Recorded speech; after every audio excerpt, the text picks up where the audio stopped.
Profesor, buenas noches. A continuación pasaré a explicar la pregunta número 2 de la práctica calificada, en la cual nos muestra un sistema hidráulico con sensor de carga y presión condensada. ¿Por qué llamadas así? ¿Por qué llamada sensor de carga? Porque es un sistema de control que mantiene la presión a la salida de la bomba con un valor fijo por encima de la más alta presión requerida por el sistema. Y presión condensada porque es un sistema de control, pero que éste da por resultado una velocidad constante del implemento para una posición específica de la palanca de control. Si observamos en este esquema, tenemos dos válvulas de control de implementos, marcadas como A y B. Notemos los componentes encerrados en la línea gruesa punteada. Nos daremos cuenta de que ambas tienen válvulas reductoras de presión. Esta válvula va a ser capaz de censar la presión de alimentación de la bomba y la presión en la compuerta de trabajo. También encontramos que hay una válvula doble check ubicada entre el lado de la varilla y la cabeza del pistón en cada cilindro, ya sea que seccione cualquiera de los dos implementos. Esta otra válvula doble check enviará la señal de mayor presión de los dos cuerpos de válvula hacia la válvula de control de flujo, que a estas también le llamemos válvulas sensoras de carga de presión.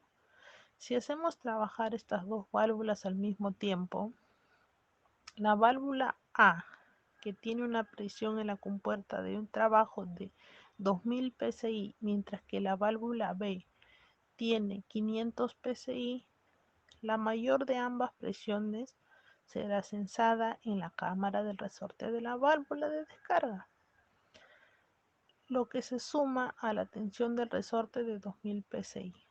Esto, ¿qué es lo que hará? Pues va a limitar la presión del suministro del sistema a 2200 psi. Ambos implementos tendrán 2200 psi disponibles en el lado de la entrada de sus válvulas de control, también en cada válvula reductora. En cada válvula reductora tiene un resorte de 50 psi.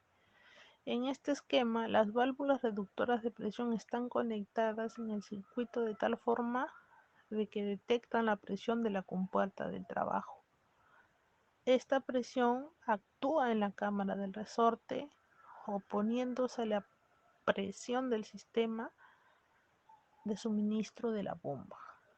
La presión resultante a la salida de la válvula reductora es la presión de la compuerta de trabajo sumada a la tensión del resorte. Para la válvula A, la presión en la compuerta de trabajo es de 2000 psi.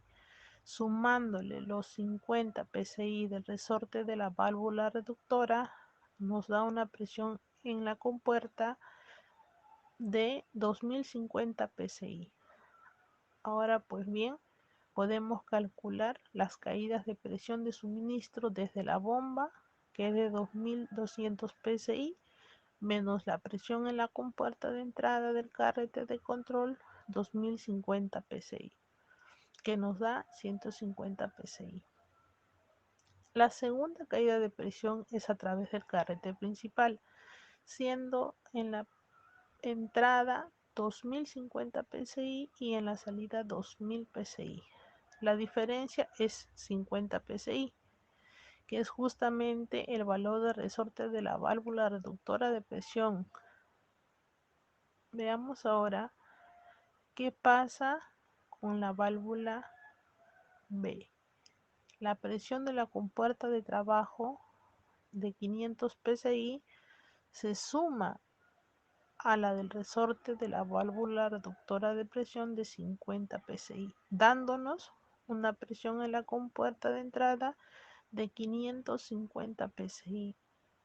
Ahora podemos calcular las caídas de tensión. disculpe, de presión. La presión de suministro de la bomba de 2200 psi menos 550 nos da 1650 psi.